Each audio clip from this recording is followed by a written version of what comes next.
So the National Council is so pleased to be working with Pareto Health around their National Council Captive Health Insurance Program.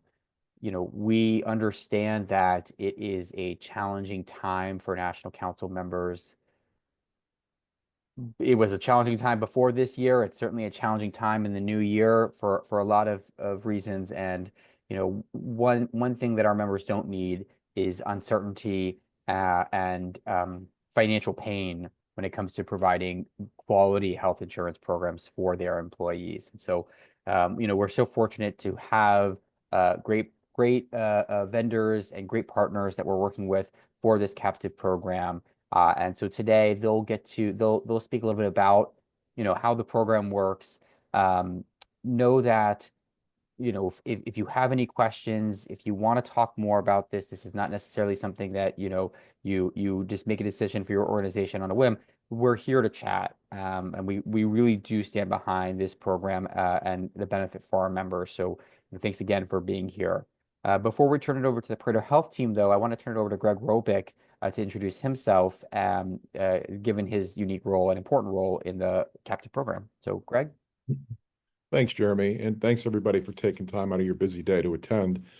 Just to give you a quick background, I am president of Corporate Benefits Consultants. We're a benefits brokerage and consulting firm located out of Pittsburgh, Pennsylvania. And how we kind of got here is that a couple of years ago, I was introduced to Richard Edley, who's the president of the RCPA, which is a statewide association that's a member of National Council. And we put together this program for Pennsylvania. Richard introduced us to the National Council, and they saw the value of it, and hence they sponsored it, and here we are today. So I've done webinars for National Council members in the past where I went through like a 10,000-foot view of of the whole program. The captive aspect, pharmacy benefit management, the option of reference-based pricing, various cost savings initiatives, and so on. But today, what we're going to talk about is specifically the healthcare captive. And the captive itself is the financial foundation of the program. And the reason that this is important is that captives are designed to help small to medium-sized employers, basically employers from 50 employees up to a couple thousand employees, move away from fully insured and get onto a self-funded platform. And when you get onto a self-funded platform, now you have control of your plan, and you can contract with vendors like a pharmacy benefit manager that will reduce your cost by as much as 50% on your pharmacy spend.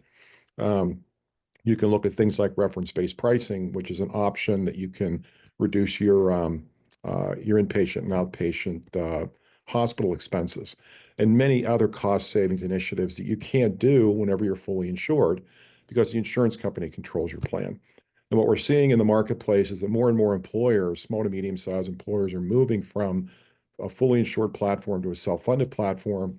And what they find if their broker is doing their job is that the best way to do that is through a captive, because you become part of a larger group. And the captive that we work with, Pareto Health, is the largest captive in the country.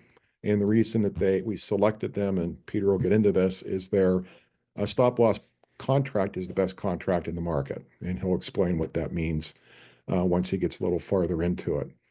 Also, if you're self-funded currently, what we're finding is that a lot of self-funded employers that are self-funded on their own directly with a stop-loss carrier are moving away from that and going into a captive, going in specifically into Pareto's captive, because again, we have the best stop-loss contract in the market, and because of the increasing incidence of large claims, their contract is becoming more and more valuable. So if you're self-funded, you're 90% there. You've gotten over the hurdle of moving from fully insured to self-funded, and now we can improve your stop-loss contract and more than likely dramatically reduce your pharmacy cost.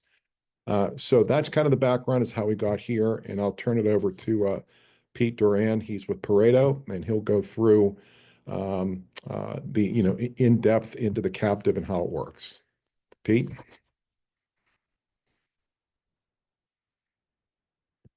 Pete, you're still muted. Start by unmuting unmuting the button there, and I appreciate your comments. And Jeremy, thank you very much as well. Greg, am I putting my deck up here, or Yes, please. okay?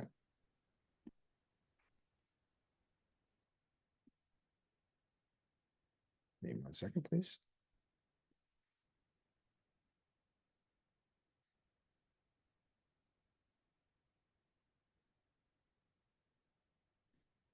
There we go. Can everybody see that? Yep, looks good. Let's go back to the beginning. Good place to Okay, start. so we appreciate you, everybody being here today. Obviously, today we're going to talk about the wonderful world of benefit captives. And again, we started this journey for Pareto back in 2012. While the property and casualty captives, the workers' comp, the general liability, things of that nature, those P&C captives that have been around for 30 plus years. The benefits captives really started in 2011, 2012.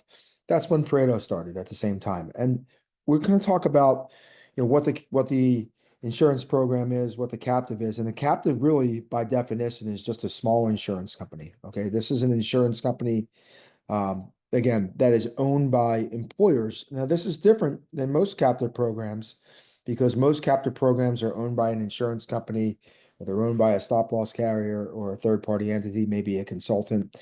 But this program is 100% employer owned. In fact, Pareto has 4 large programs, 3 heterogeneous platforms with all different types of SIC codes, 1 construction specific program. But again, that's how we're structured. But important to note that 80% of each program's board of directors, right, are actual employers themselves. So this is a program that is overseen by Pareto as a captive manager, but governed by the members themselves. They're making important decisions as it pertains to risk, as it pertains to vendors, as it pertains to member meetings, all that good stuff.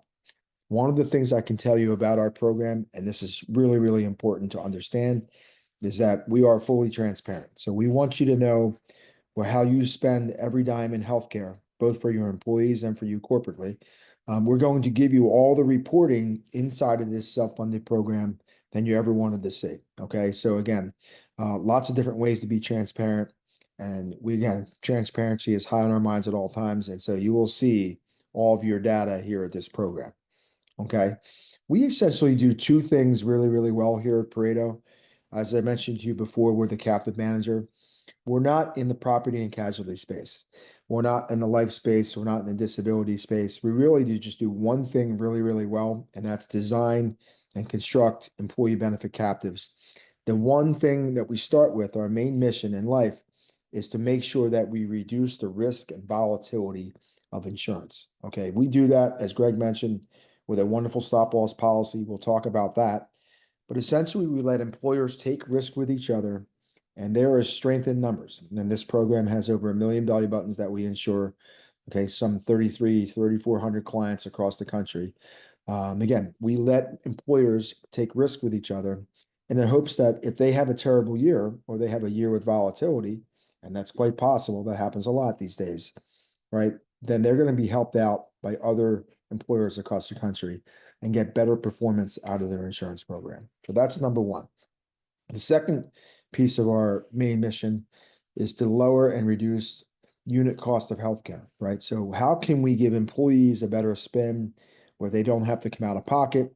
How can we allow, employers to save money on things like MRIs, things like knee replacements, things like more serious like cancer or dialysis. So giving them a number of different elements of cost containment, and that's both on the medical side and pharmacy side. So these are the 2 main missions here at Pareto. We talk about, people say to me, Peter, what's really Pareto all about? And I just talked to you about the 2 main missions here at the company. But again, to simplify that, it's, hey, we're giving what Apple gives their employees. Okay. Apple's is 2 things. First, they're a large company, lots of employees, risk much more easily to predict because they're a bigger company, law of large numbers, actuarial tables, right? With more credibility. But they also give their employees that suite of vendors to help them get a better spin on healthcare. And so again, I would say to people, exactly what Pareto is doing is we are taking what Apple and ExxonMobil give their employees and the experience they have being self-funded.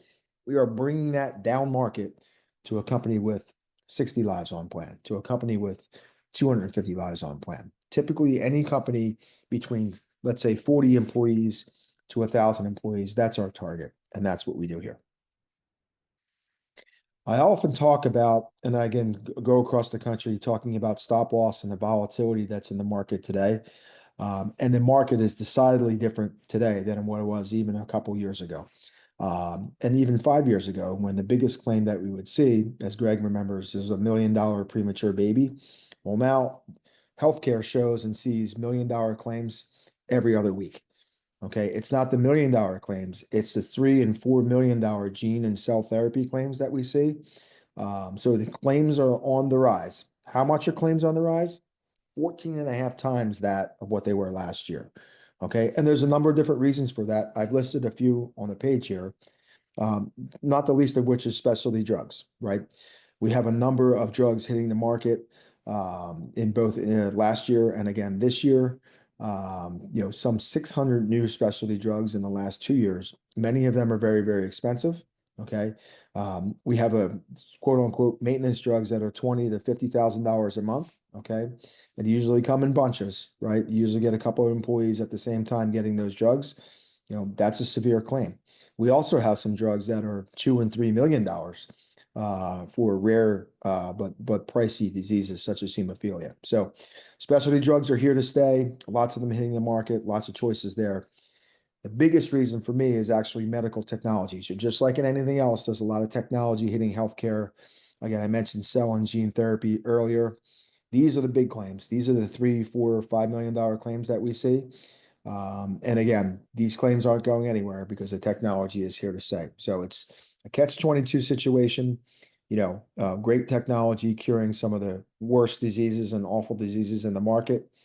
However, they're very, very pricey. And when you get one of these types of claims, they're going to affect your performance, not just in year one, not in year two, but for the next, foreseeable future. So for the next 5 and 6 years, the captive will help you isolate yourself when you do get one of these claims and have it have minimal impact to your plan. Unlike today, where you're on a standalone basis, you're fully insured, your experience is directly related to how you perform, or if you're self-funded, right, and you get one of these large claimants, you are facing multiple years of large increases and potential lasers, and we'll talk about what they mean.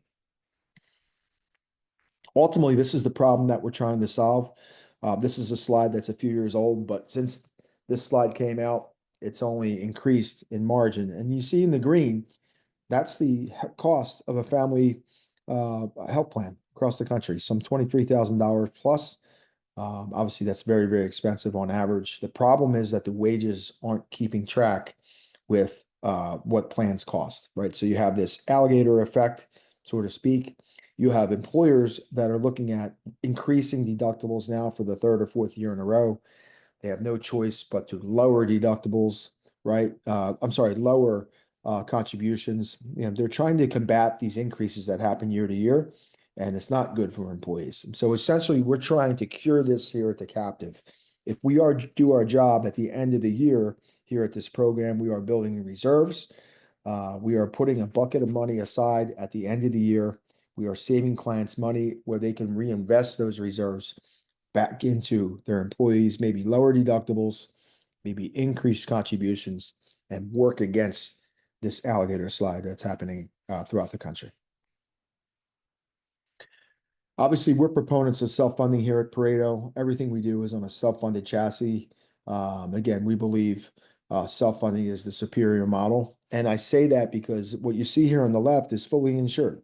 Okay. And insurance companies always win when you're fully insured. When you have a difficult year and you have large claim progression, high utilization of your plan, you're going to get a significant increase. It can be anywhere from 20 to 40%, sometimes higher. Okay. If you go back to running better and you have a great year, you're going to get a single-digit increase. The insurance company is making more in that scenario. And again, what you get here on the left is just stacking renewals on top of each other, one after the other. Okay. Greg can tell you as a consultant, and any other consultant across the country can tell you that number of times that they've seen single digit or actually decreases on an insured plan are very, very low. Okay. Most of the time they're single digit increases and above. And again, continuously stacking those renewals on top of each other. Self-funding, you could pay more in one given year, as you see here in this diagram on the right, But when you go back to running how you have been running in prior years, you're going to get better experience overall. And that's why those companies that can self-fund, they do self-fund. You see the number of employers at 5,000 plus, right? Those are those Fortune 250, Fortune 100 companies. You know, virtually all those companies are self-funded, but there also is a huge uptick in companies of your size, right? Companies between 50 and 500, 50 and 800 on plan that are looking at self-funding. Okay. The problem with self-funding is that it can be volatile. We'll talk about that next. But before we get there, it's important to understand that if you are fully insured today, self-funding in the same exact elements that you pay for when you're fully insured. Okay. Today, if you're fully insured, you buy a policy off the insurance company, you rent their network. Okay. So whether that might be Blue Cross, United Healthcare, Cigna, or Aetna, right? They are paying the claims, both medical and RX, for you. You rent their wonderful network. They do all the admin for you in this nice, tightly bundled package, right? That is fully insured. You pay one premium. Okay. There's actually a reinsurance element of your fully insured policy today. It's called a pulling point. Okay. So all the elements that you currently pay for today when you're fully insured, we do the same. You have the same exact elements when you're self-funded, except we break them out. Okay. So again, we are going to hire a third-party administrator. Okay. This is going to be the heart and soul behind your self-funded plan. Greg and crew have preferred arrangements, and so does Pareto with regards to the TPA. They have access to some of the same networks and best networks across the country. So again, you hire a TPA, they have access to a great network. They do all of your admin for you, and they pay all of your claims, both medical and RX, very, very similar to what happens when you're fully insured. Okay, the one difference is that instead of having a pulling point that you may or may not see in your fully insured renewal, you're going to have a stop loss policy here at the captive, a reinsurance policy. Okay, and that's what Greg was referring to earlier. We've got a great policy with wonderful terms. So again, the same elements that you purchase when you're fully insured, we unbundle them when you're self-funded. Okay, we give you economies of scale, we give you great contracts here, and we give you a stop loss policy through the captive. The difficulty with being traditionally self-funded on a standalone basis, or if you're fully insured and considering self-funding, is that there is potential volatility in the stop loss market. Okay, stop loss carriers can do two things to really, really hurt employers. The first is that they can apply what's called a laser. When they give you a proposal and validate the risk and quote the risk under your stop loss policy, stop loss carriers are quoting for that unknown risk. But once a risk becomes known during the course of a policy year, and let's say you get a cancer mid-year, for example, at renewal, the stop loss company is going to want to say, hey, I priced your policy out for unknown risk, but since I know about that cancer, I'm going to apply a $300,000 laser or higher deductible specific to that person and their cancer. Okay, so those lasers create a ton of volatility and they're no good. Okay, the other thing a stop loss policy or reinsurance policy can do is just increase premiums to a really, really uncomfortable level, right? And both volatility comes from higher premiums and from lasers that are applied. The captive will take those two things off the map. And when Greg was referring to the policy here at the captive here at Pareto, again, we think this is the best stop loss policy that you can buy in the market. And it does two things. First is it doesn't allow you to see a laser once you get into the program. Okay, so no matter who you hire, no matter what type of specialty drug, if you have cancer claims or a dialysis claim, we will never assess a laser to that individual. Okay. The second protection that we provide is that 30% rate cap, right, on stop loss. So stop loss will never increase your stop loss premiums by more than 30% in any given year, right? And so this constitutes a wonderful policy. By the way, stop loss is only about 1/4 of your overall spend when you're self-funded. Okay, this is not 30% on top of your entire and fully insured premium. This is 30% on top of a much, much smaller amount, somewhere between 25 and 30% for your overall cost. This is the risk pool at Pareto. This gives you an idea of size and scope. again, 3,300 employers across the country and growing. We do insure over a million belly buttons across the country and growing. Okay, largest captive in the country, but also the fastest growing program. And it's in part because of the contracts that we mentioned before. Okay. The number we love the most on the screen here is at 97% retention. Okay. Everything I'm showing you here is a 1-year contract for a self-funded plan. So just like your fully insured contract can go 12 months, this policy here is 12 months here at the captive. Okay. If you don't love the performance of Pareto and you're not having a great experience for your employees, if the numbers that we show you in the end don't come to fruition and you want to leave the program, we have no problem with letting you go. Okay. So again, even though this is a 1-year contract, 97% of the employers staying. And people ask me, well, Pete, why are they leaving? Well, mostly companies getting acquired by bigger companies in a private equity deal or venture deal. That's the reason why most employers leave. So again, great retention, but also indicating that we get great performance here as well. Jen, I'm going to pause here for just a second. How are we doing in the chat box? We're good so far in the chat, Pete. Okay, wonderful. So I mentioned earlier that we let employers across the country take risk with each other. Well, exactly how do we do that? How do we let employers do that? Well, there are 3 layers to the captive. And the first is that self-insured layer.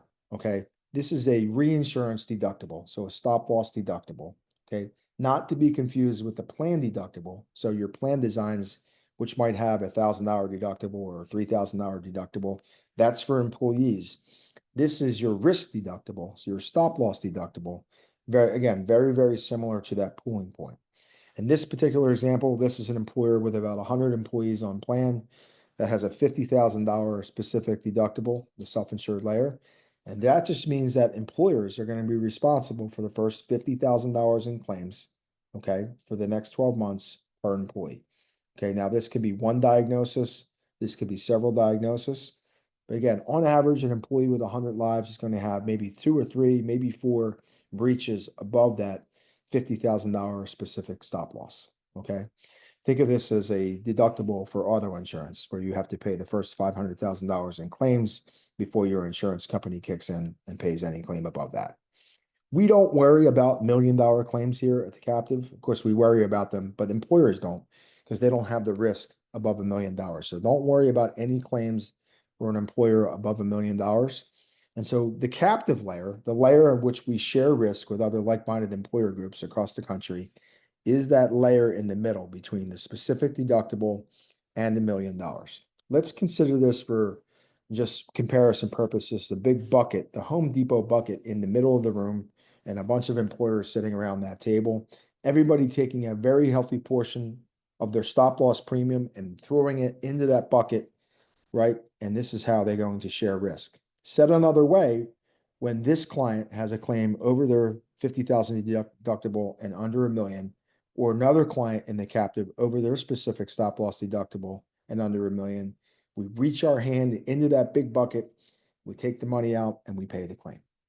Now, funds left in that bucket at the end of the policy year are going to go back to the employers, right? Back to the owners of the captive, pro rata what they put into it. So if they put 2% of the premium in that big bucket and there are money left in that bucket at the end of the year, they're going to get 2% of the proceeds on the way out. Okay, again, this is the risk sharing element of the captive. Okay, we are also going to set what's called an attachment point or maximum cost on the right hand side here. You see the aggregate stop loss coverage as well. So imagine all those small claims below $50,000.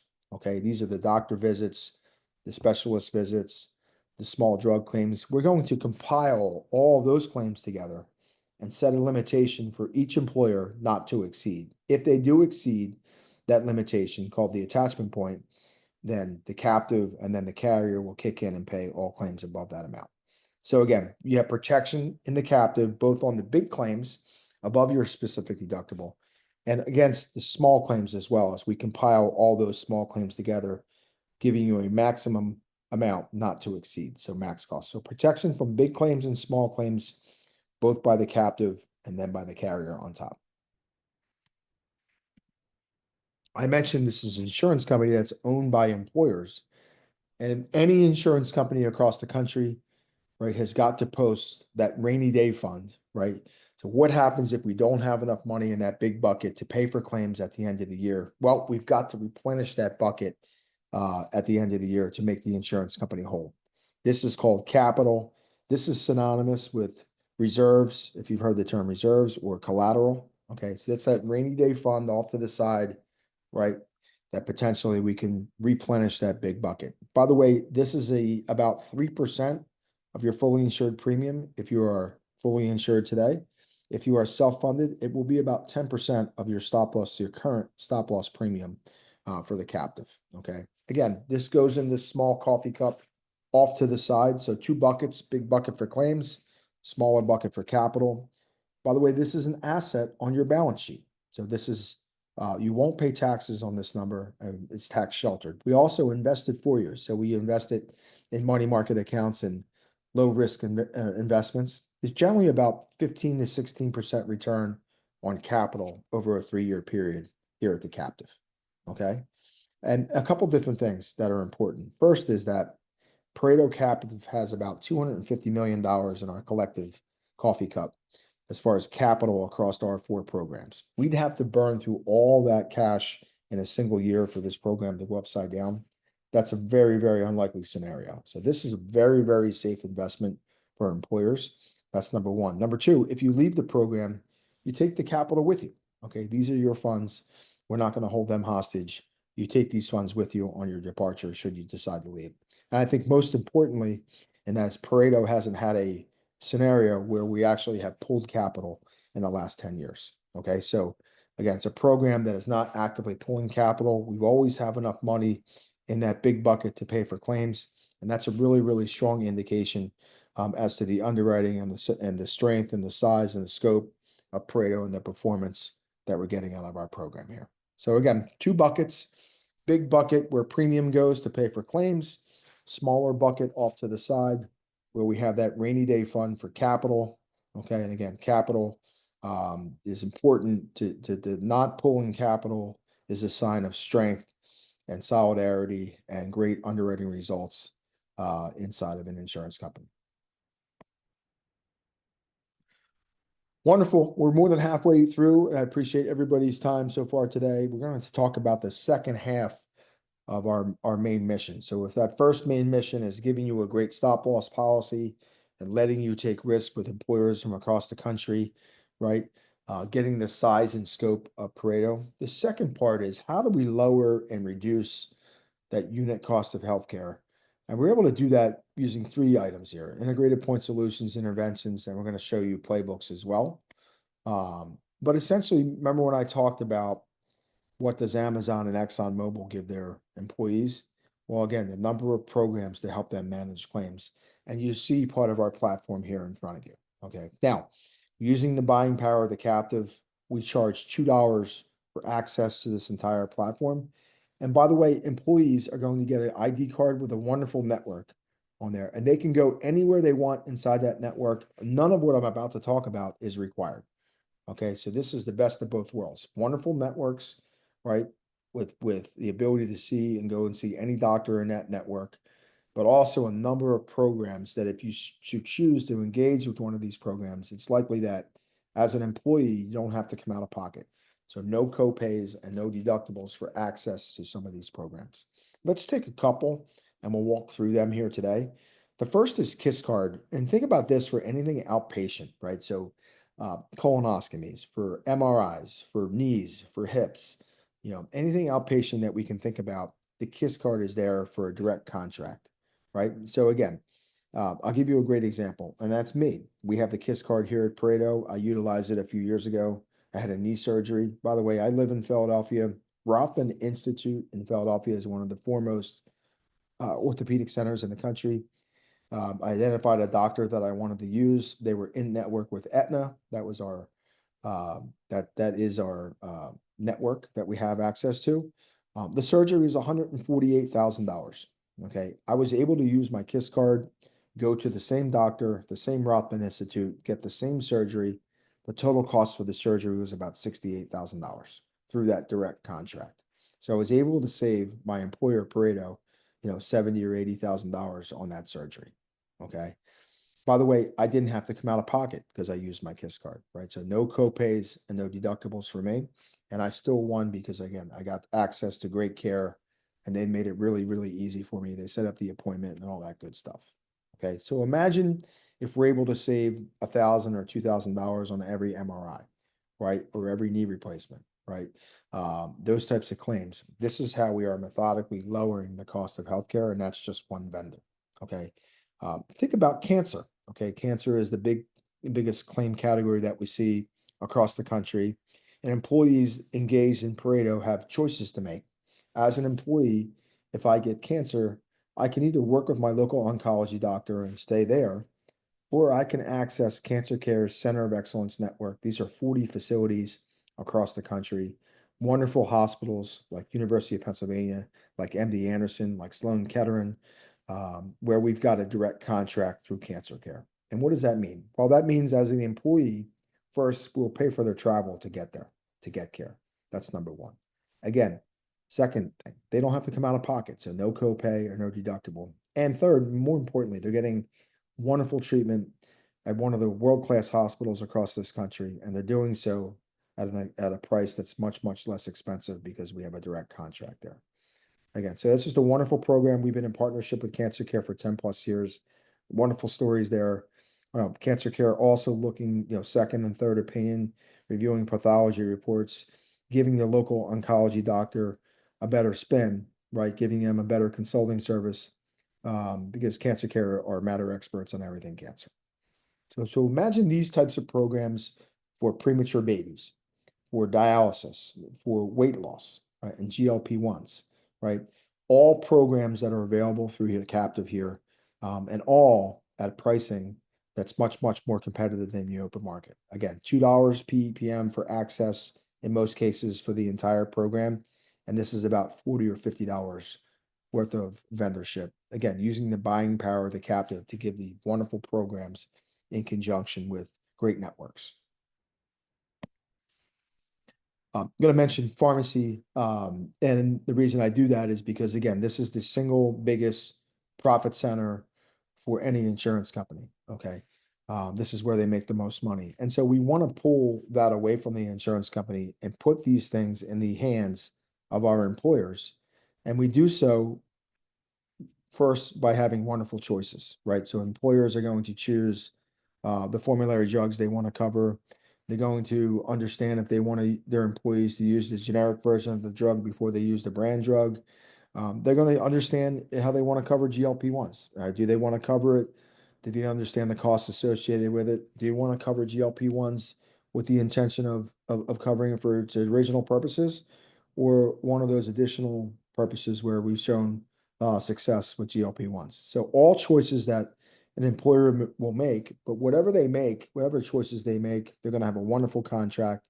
In most cases, have the ability to get a good portion, if not all, of the manufacturer rebates of the drugs of the employees that they're taking, right? Today, insurance companies, for the most part, or if you're self-funded and buy the pharmacy plan through the insurance company, they keep the bulk of the rebates, right? They're not giving any of these rebates back to employers. Going forward, you'll get things like admin credits and 100% of the rebates, or potentially 100% of the rebates on the back end. This is all areas where, again, this can produce an additional profit center for employers and things that we do here at the captive. Okay, a couple of stats here, and we're almost at the end of the presentation, and we can open up for questions. But this is an employer that's about 200 to 250 employees on their plan, that spends $2 million in fully insured premium every year. Okay, you see that in the dark blue. You see the performance of self-funding and then self-funding in the captive in the green. And again, this captive plan is for employers that want to think about buying insurance over the next 8 to 10 years, right? You buy everything else in your business using long-term strategy, yet when it comes to benefits, you wait and make a purchasing decision every 12 months. And we want to try to break you out of that mentality and give you a strategic plan for the captive, okay?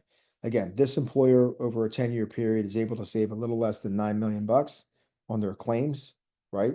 and the stop loss contract protecting them from getting additional lasers and things of that nature, right? And when we add pharmacy to this number goes up even further. So these are real Pareto numbers. This is what we see for members in the captive. Great performance. This is a slide that just goes to show that 7.5% of employers that are coming from fully insured, that's what they save the first year on average. That number jumps up to close to 17% over a 3-year period, instead of what they would have paid had they stayed fully insured. Okay, so great numbers and great performance here at the captive in the program. And again, this is not just employers coming from fully insured. This is employers that are coming from self-funding, whether that's level funded or self-funded on a standalone basis, getting the protection of the captive in the end. Now, Greg, just a couple more comments here, if I could. And I'll get Absolutely. Take your time. Yep. When you look at the captive and what we're trying to do, again, bend that cost curve, give you protection to when you have a bad year, the captive will pay you back, right? We'll give you the protection of the captive instead of having all that volatility when you're on a standalone basis, either fully insured or self-funding. Groups in the captive here are going to build reserves. So they're going to charge their employees the same as what they charge them today, keep their contribution schedule the same. They are going to spend less here at the captive. The difference between the two here are called reserves, as you know, right? And when a company is able to build reserves at renewal, they can reinvest back into their plan.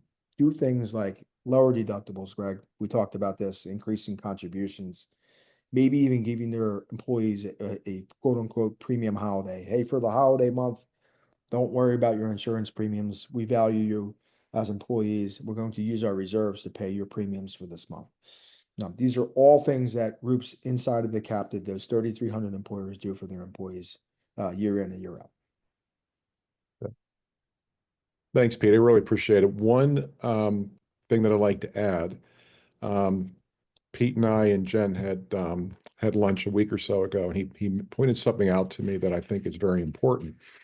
And that is that for those employers that are fully insured that get a single-digit rate increase from their fully insured carrier, a lot of employers think, oh, geez, I got a single-digit rate increase, maybe low single digits. This is the easy button. I'll just renew it.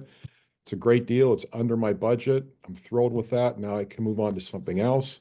What Pete points out is that that's the time to leave fully insured and go into the captive. That those that do that in the first year, those employers that have single-digit rate increases from their fully insured carrier, their cost is reduced by, and correct me if I'm wrong on this number, Pete, because I'm going from memory, by 17.5%.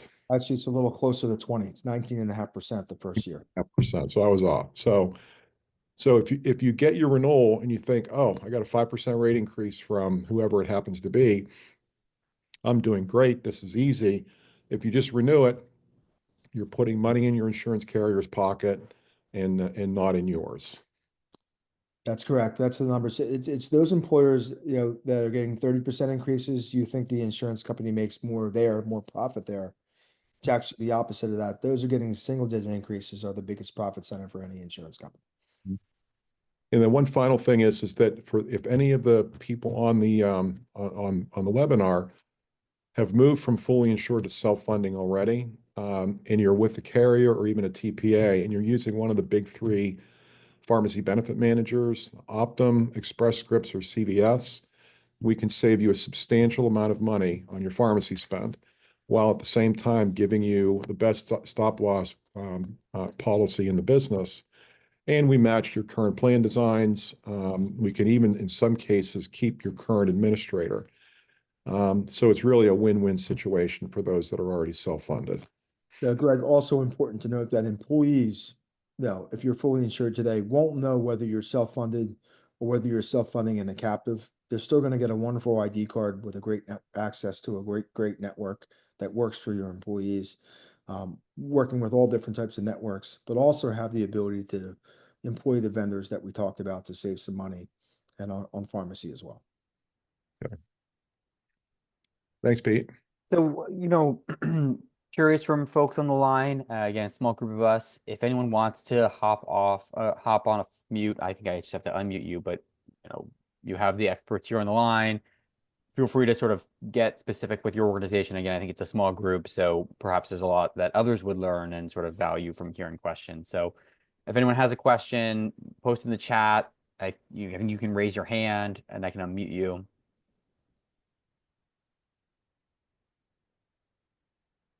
Yep, I think it's important, Jeremy. You know, there's a lot to take in here, but we're happy to sidebar should questions arise, you know, post call, and have those conversations as well. Yep. Thanks, Absolutely. Pete. And you know, folks, yeah, slides and webinar recording will be available on the National Council website. We'll email it to you all directly. Make sure that you all get this. We'll make sure you all are connected to Greg.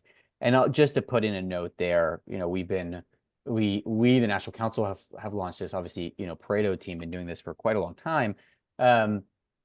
Since we sort of have started to bring this to our members, coming up a year, maybe 8 months ago, 6 months ago, have gotten a lot of your peers, your provider organizations interested in this. And what, you know, to keep in mind is that as Pete was saying, it takes time to digest. You need to sit down and you need to have that conversation with Greg and look at your numbers. So start that conversation early. Start it a few months before your renewal date.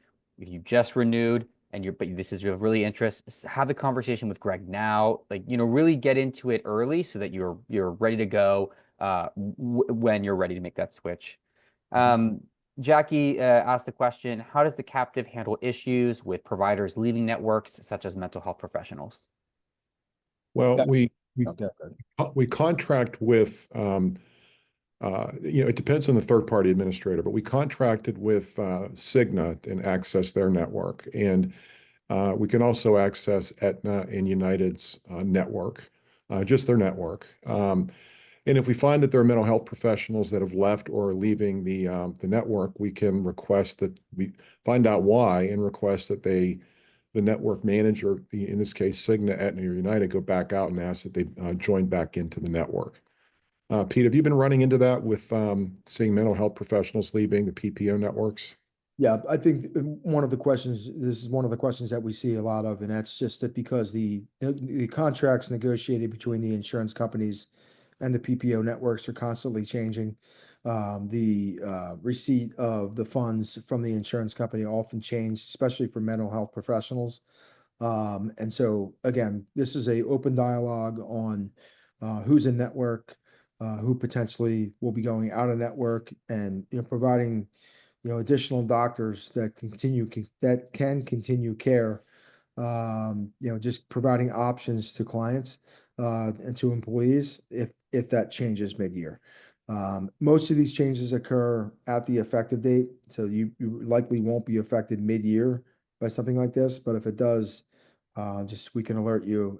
We can help you find a new physician, or as Greg mentioned, and many times, talk to the existing physician through those PPO contracts and get them back online.